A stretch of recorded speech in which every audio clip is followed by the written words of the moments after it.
आज हम करेंगे 6 क्लास का 10th लेसन हिस्ट्री का नए साम्राज्य और राज्य। साम्राज्य का मतलब क्या होता है? भारत एक देश है।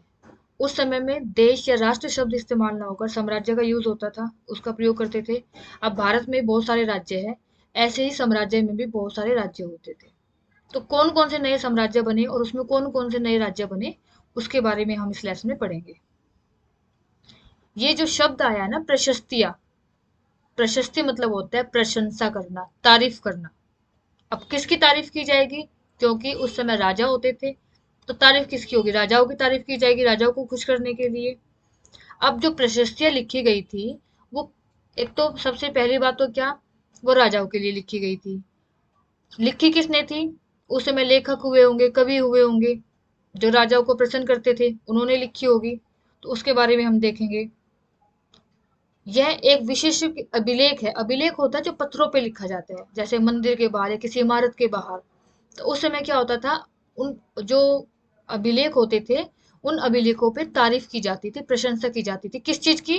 जैसे कोई राजा है, उसने कोई इलाका या कोई दूसरा राज्य जीत लिया, तो उसका गुणगान किया जाता था, जिससे कि आने जाने वाले लोगों को, उस साम्राज्य के लोगों को, सबको पता चले कि राजा ने कहाँ कहाँ जीत हासिल की है। ये संस्कृत भाषा का शब्द है। यह एक विशेष प्रकार का अभिलेख है जिसे प्रशस्ति कहते हैं, और यह किसका है? संस्कृत भाषा का शब्द है, जिसका अर्थ होता है प्रशंसा करना, मतलब तारीफ करना।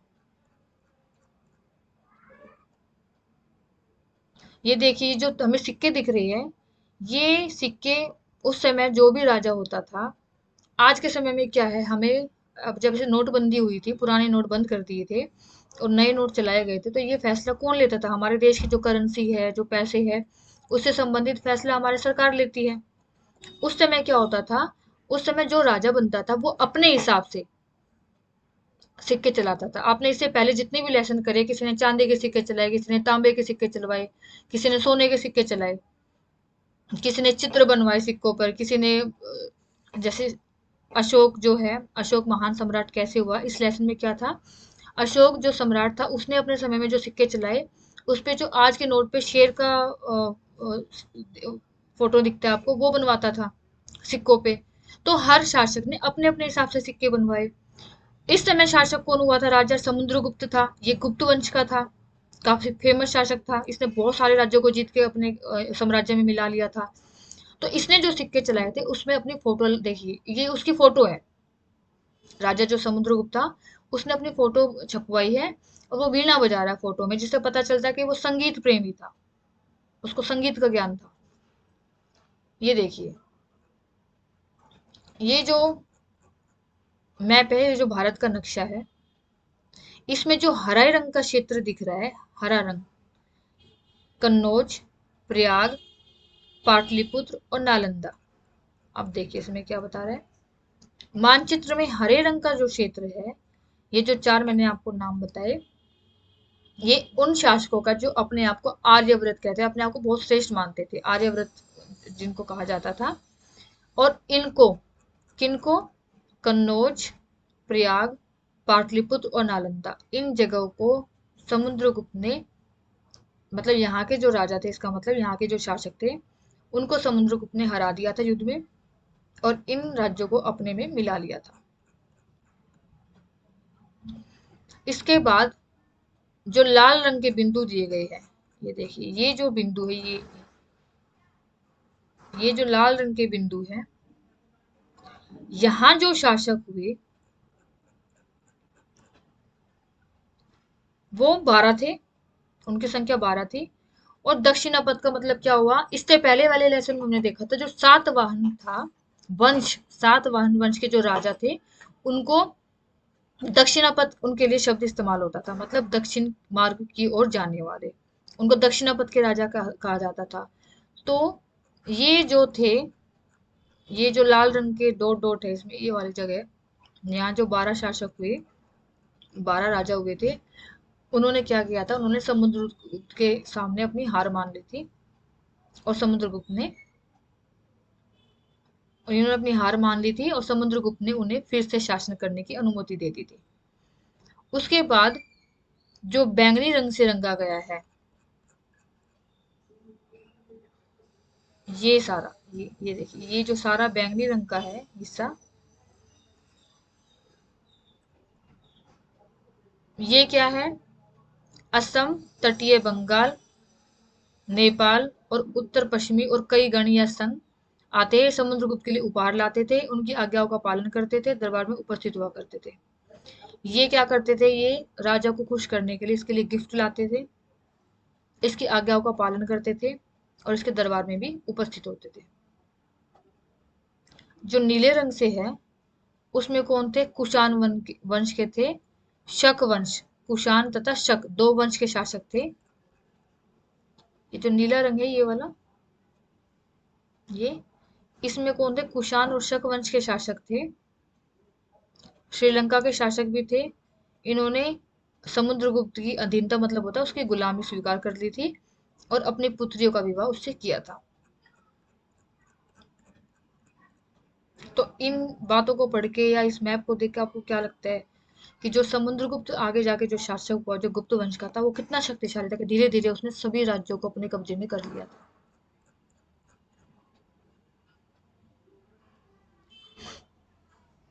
विक्रम संवत क्या होते हैं? 58 ईस्वी पूर्व से प्रारंभ होने वाले 58 ईसा पूर्व से आरंभ होने वाले विक्रम संवत को परंपरागत रूप से गुप्त राजा चंद्रगुप्त द्वितीय के नाम से जोड़ा जाता है और ऐसा कहा जाता है कि उन्होंने शकों पर विजय के प्रतीक के रूप में इस संवत की स्थापना की और विक्रमादित्य की उपाधि धारण की। जो विक्रम संवत है उसका नाम किससे जुड़ा हुआ है? जो चंद्रगुप्त द्वितीय है, जो गुप्त वंश का ही शासक हुआ था, चंद्रगुप्त द्वितीय, उससे जोड़ा गया है। और इसको ऐसा क्यों कहा जाता है, इसका नाम ऐसा क्यों है? क्योंकि इसने शक जो थे, शक वंश था एक, उस पे अपनी जीत हासिल की थी और इस संवत की स्थापना की जीतकर। और विक्रमादित्य, ये जो उपाधि थी, विक्रमादित्य की उपाधि इसने धारण की। वंशावलिया, वंशावलिया का मतलब होता है पीढ़ी दर पीढ़ी, राजा का बेटा राजा, उसका बेटा राजा। समुद्रगुप्त है, उसके परदादा, दादा, पिता और माता, उसकी माँ कौन थी? कुमार देवी। वो कौन से वंश की थी? लिच्छवी गण की थी। उसके पिता कौन थे? चंद्रगुप्त। ये गुप्त वंश का जो पहला शासक था वो समुद्रगुप्त का पिता था, चंद्रगुप्त। इन्होंने कौन सी उपाधि धारण की थी? महाराजा धीराज। और बाद में इसके पुत्र मतलब समुद्रगुप्त ने भी इस उपाधि को धारण किया। तो उसकी माँ जो कुमार देवी थी, कई बार ये क्वेश्चन आ जाता है, समुद्रगुप्त की माँ किस वंश की थी? सॉरी, किस गण से संबंधित थी? लिच्छवी गण से संबंधित थी। और गुप्त वंश के पहले शासक कौन थे? गुप्त वंश के पहले शासक कौन थे? चंद्रगुप्त द्वितीय थे।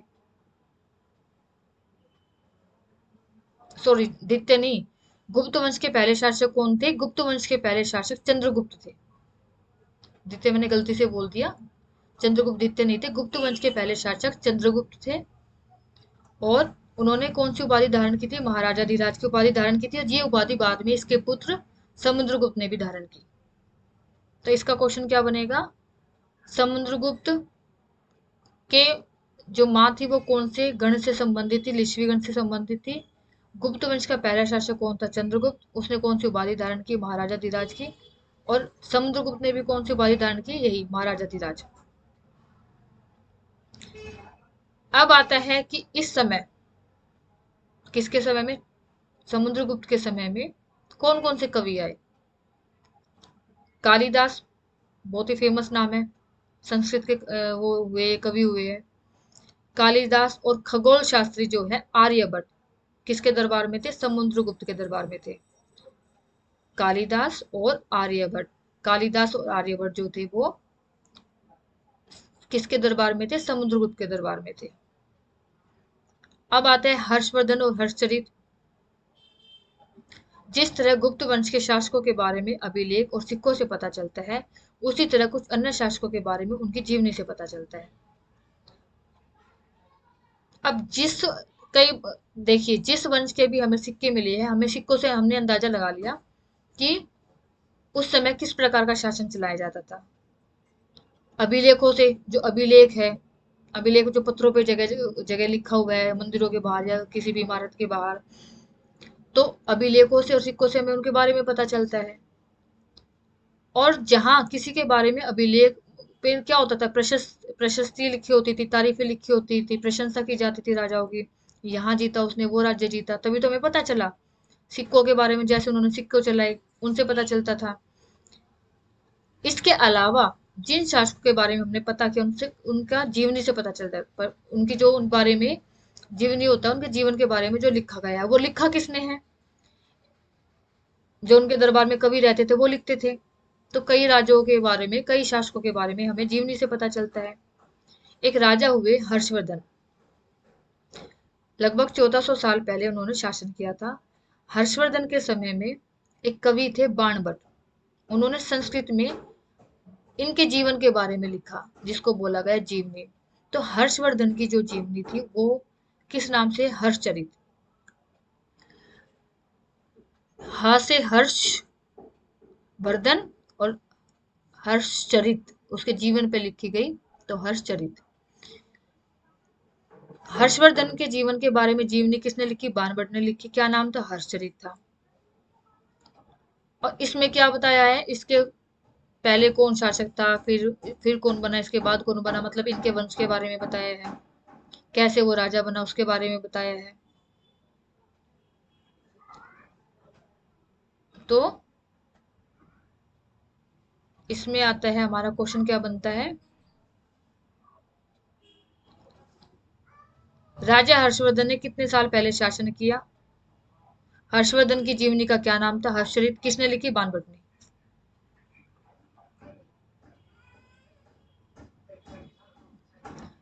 हर्षवर्धन, जो अभी ये राजा की हमने बात की, ये अपने पिता के सबसे बड़े बेटे नहीं थे, पर अपने पिता और बड़े भाई की मृत्यु हो जाने पर थानेसर के राजा बने। पहले क्या होता था, जब राजा की मृत्यु हो जाती थी तो उसका जो, मान लो किसी राजा के 3 पुत्र हैं, तो जो उसका बड़ा पुत्र होता था वो राजा बनता था। अब ये अपने मतलब ये अपने पिता का बड़ा पुत्र भी नहीं था, लेकिन इसके पिता की भी मृत्यु हो गई थी, और इसका जो बड़ा भाई था उसकी भी मृत्यु हो गई थी, तो ये राजा बनाया गया, थानेसर का राजा बना। इनका बहनोई, मतलब बहन का पति, इनका जो बहनोई था वो कन्नौज का शासक था, लेकिन बंगाल का जो राजा था उसने उसको मार दिया था, तो कन्नौज जो था उसको इसने अपने अधीन कर लिया, अपने कब्जे में कर लिया। मगध और बंगाल को जीतकर उन्हें पूर्व में जितनी सफलता मिली थी उतनी सफलता अन्य, सबसे ज्यादा इसको जो जीत हासिल हुई वो बंगाल और मगध में मिली थी। इसने जब नर्मदा नदी को पार करने की कोशिश की और दक्कन जो एक जगह है उसको जीतने की कोशिश की, तो वहां चालुक्य नरेश, चालुक्य वंश का एक राजा हुआ है पुलकेशिन दित्य। तो जो पुलकेशिन दित्य था उसने उसको कहा, दक्कन में जब इसने आगे बढ़ने की कोशिश की, तो जो चालुक्य नरेश था, चालुक्य का जो राजा था, उसने, किसने? पुलकेशिन दित्य ने इसको रोक लिया। अब उसके बारे में पढ़ेंगे। पल्लव, इसके बाद कौन कौन राजा आए? पल्लव, चालुक्य और पुलकेशियन द्वितीय, उनकी प्रशस्तियां। इस काल में पल्लव और चालुक्य दक्षिण भारत के सबसे महत्वपूर्ण राजवंश थे। इस काल में पल्लव और जो चालुक्य वंश के राजा थे वो सबसे महत्वपूर्ण राजवंश थे। पल्लवों का राज, उसकी राजधानी, इनकी राजधानी कहाँ थी? कांचीपुरम है जो उसके आसपास की जो जगह थी, और कावेरी जो नदी है वहां तक फैली हुई थी। जबकि जो चालुक्य है, ये जो है चालुक्य है, इसका राज्य कहाँ था? कृष्णा और जो तुंगभद्रा नदी है उसके बीच। देखिए, पल्लवों का राज्य कावेरी नदी तक था, और चालुक्य का राज्य कहाँ था? कृष्णा और तुंगभद्रा नदी के बीच में। जो चालुक्य थे, ये जो चालुक्य राजा थे, इनकी जो राजधानी थी, जैसे भारत की राजधानी दिल्ली है, ऐसे ही जो चालुक्य थे, इनकी राजधानी थी एहोल। जगह का नाम है एहोल। ये एक व्यापारिक केंद्र था, मतलब इस जगह से व्यापार और सामान का आना जाना बहुत होता था। धीरे धीरे यहाँ पे बहुत सारे मंदिर वगैरह भी बन गए, तो ये धार्मिक केंद्र भी बन गया।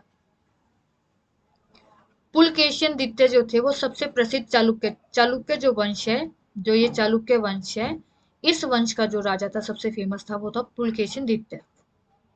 हमें कैसे पता चलता है कि वो सबसे फेमस था? इसके दरबार में कवि हुआ है रवि कीर्ति, उसने जो प्रशस्ति इसके बारे में प्रशस्ति लिखी है, इसकी जो प्रशंसा की है, उससे हमें पता चला है। अब ये राजा जो थे, ये अपने राज्य का शासन कैसे चलाते थे? देखिए, सबसे जो प्राथमिक इकाई होती थी वो गांव होते थे वहां पे। गांव में भी कई चेंजेस आए, कई बदलाव आए। जैसे कुछ महत्वपूर्ण, जो बड़े बड़े महत्वपूर्ण पद होते थे वह आनुवांशिक बन गए, कि पिता का पद बेटे को ही मिलेगा। जैसे एक कवि हुए हैं हरिसेन, अपने पिता की तरह महादंड नायक, अर्थात वो मुख्य, उसका जो पिता था वो महादंड नायक था, न्यायाधिकारी, न्याय देने का काम करता था। जैसे आज के टाइम में वकील करते, न्यायाधीश करते हैं। तो पिता की मृत्यु के बाद वो काम ये इसने करना शुरू किया। कभी कभी क्या होता था, एक ही आदमी दो पदों पे, दो पोस्ट मिलती थी उसको, एक ही व्यक्ति दो पदों पे काम करता था। जैसे जो हरिसेन जो राजा हुआ है, वो महादंड नायक भी था, न्याय देने का काम भी करता था, और युद्ध और जो शांति होती है उसका मंत्री भी था।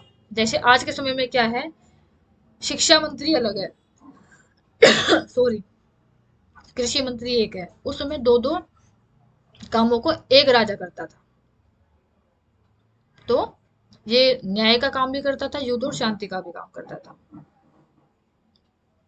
छोटे छोटे जो स्थानीय प्रशासन है, जैसे आज के समय में पंचायत है, वहां पे क्या होता था, छोटे शासन में, स्थानीय शासन में बहुत व्यक्ति होते थे। जैसे नगर श्रेष्ठी, ये बैंकर की तरह होता था, जैसे मुख्य बैंकर होता है ना बैंकों में, वो काम करता था। शहर का व्यापारी, सार्थ वहा होता था, मतलब जो व्यापारियों का ग्रुप होता था ना, काफिला होता था, उसका हेड होता था। शिल्पकार होता था उस समय। तो ये मतलब कुल मिला के बहुत सारे लोग अलग अलग काम करने, सबको अलग अलग काम दिया गया था। और जो हेड होता था वो दो दो काम भी एक साथ करता था। और पद आनुवांशिक था, मतलब पिता का काम आगे, पिता के मरने के बाद बेटा करेगा। एक नए प्रकार की सेना बनी अब। कुछ राजा तो ऐसे थे जो पहले पुराने राजाओं की तरह अपनी सुसंगठित सेना, मतलब बिल्कुल सुसंगठित सेना का मतलब क्या होता है, बिल्कुल संगठित सेना। सेना में क्या क्या होता है, सारी चीजें इसमें शामिल होगी, हाथी, रथ, घुड़सवार, पैदल सिपाही भी। जब राजा को आवश्यकता पड़ती थी तो ये राजा की मदद करते थे। इनका कोई फिक्स सैलरी नहीं थी कि इनको निश्चित वेतन दिया जाएगा।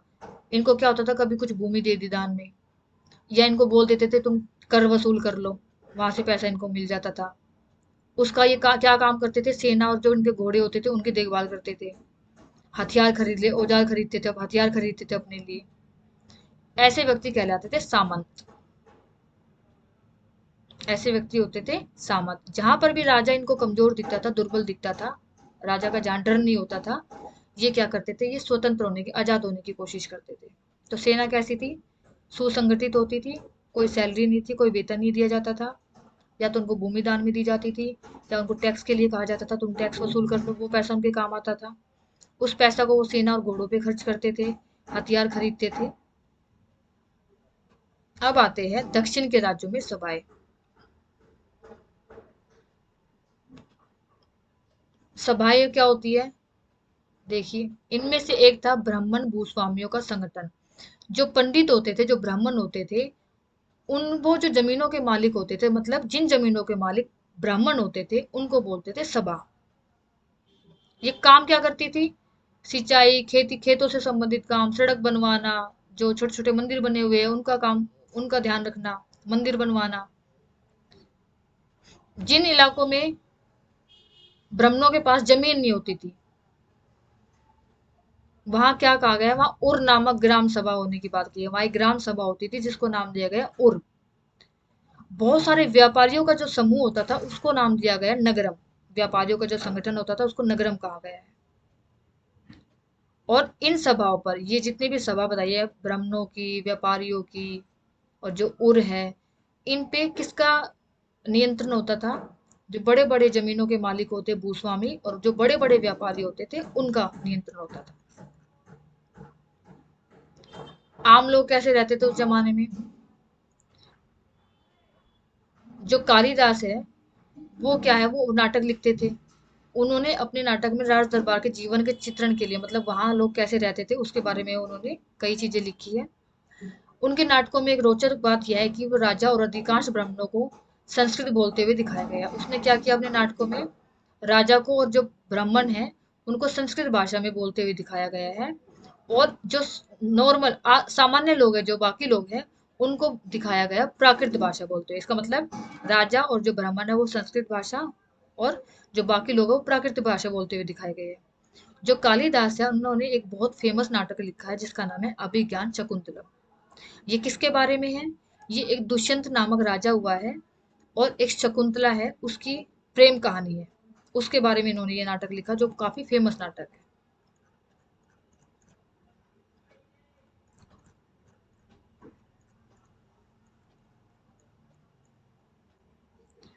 चीनी तीर्थयात्री फासियान जो हमने अभी पढ़ा था, 1600 साल पहले आया था, चीन से आया था। इसका ध्यान उन लोगों की दुर्गति पर भी गया जिन्हें ऊंचे और शक्तिशाली लोग अछूत मानते थे। इन्होंने उन बातों को भी अपनी यात्रा के दौरान महसूस किया कि उस समय लोग बहुत ऊंचे और शक्तिशाली जो पैसे वाले लोग थे वो उस समय कई लोगों को अछूत मानते थे। उनको शहरों में रहने की इजाजत नहीं थी, वो शहरों के बाहर रहते थे।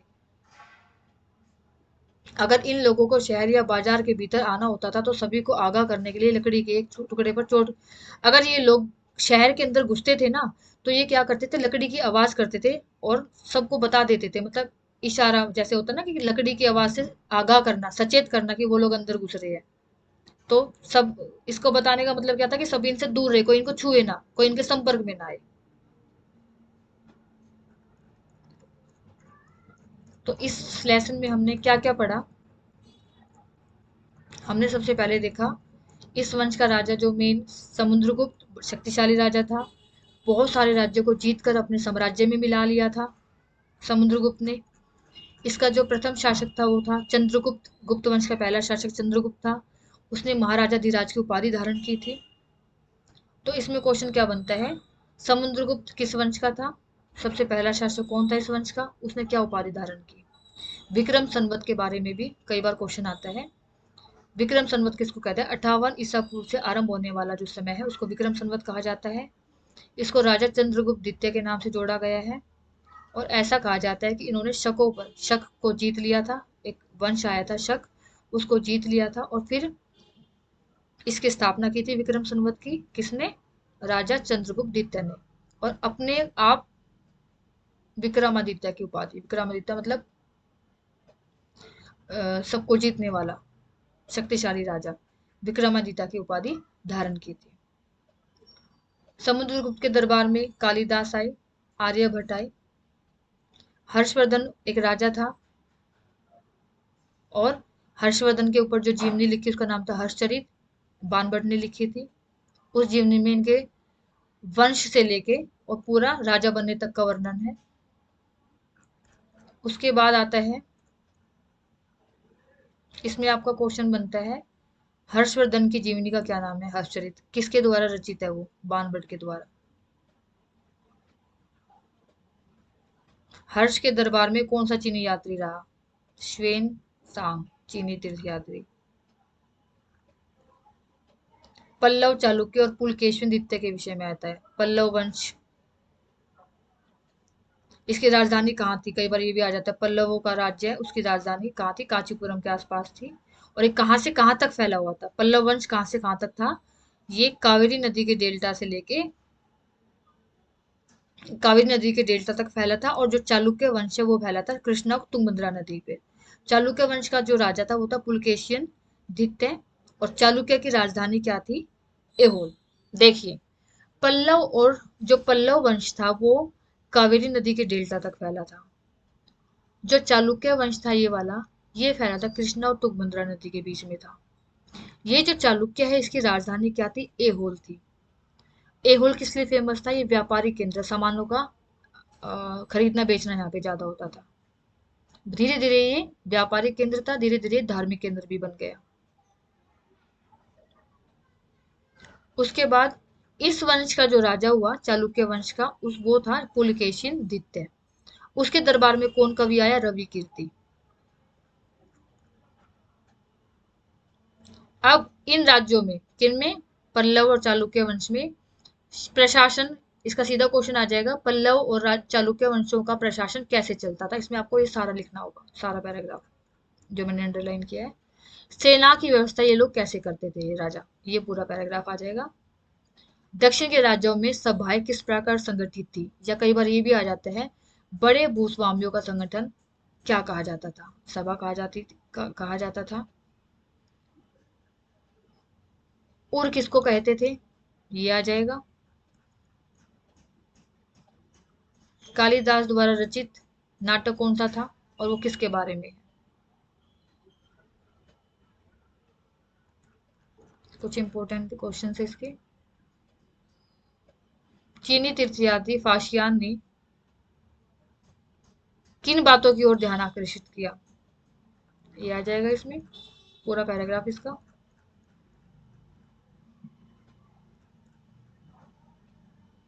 तो ये सारे क्वेश्चंस आपके इस वीडियो को देखने के बाद आप अपने आप सोल्व कर लोगे इसको। ये कुछ इंपॉर्टेंट डेट है। गुप्त वंश की शुरुआत कब हुई, 1700 साल पहले, और हर्षवर्धन का शासन था 1400 साल पहले।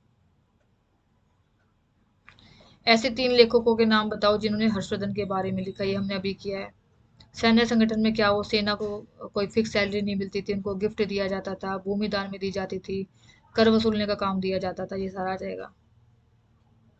इस प्रशासनिक व्यवस्था में उर आ जाएगा, सभा के बारे में आ जाएगा जो हमने अभी देखा। तो ये लेसन हमारा खत्म होता है। इसकी पीडीएफ डिस्क्रिप्शन बॉक्स में है, वहां से आप डाउनलोड कर सकते हैं। चैनल को सब्सक्राइब कीजिए जिससे कि आगे जो इसकी वीडियो मैं बनाऊं तो उसका नोटिफिकेशन आप तक आ जाए।